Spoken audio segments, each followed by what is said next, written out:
Guys, প্রথমে ভিডিওটা দেখো, তারপরে ফানি কমেন্টস পড়বো। Let's go. भीगी भीगी रातों में मीठी मीठी बातों में ऐसी बरसातों में कैसा लगता है তোমারে কি চুলকানিতে ধরেছে? क्या बोला तूने?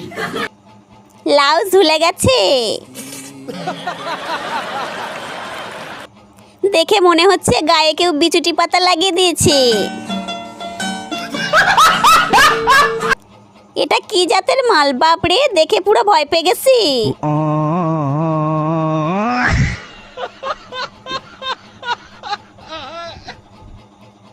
এটা আবার কোন দেশের নাচ রে ভাই?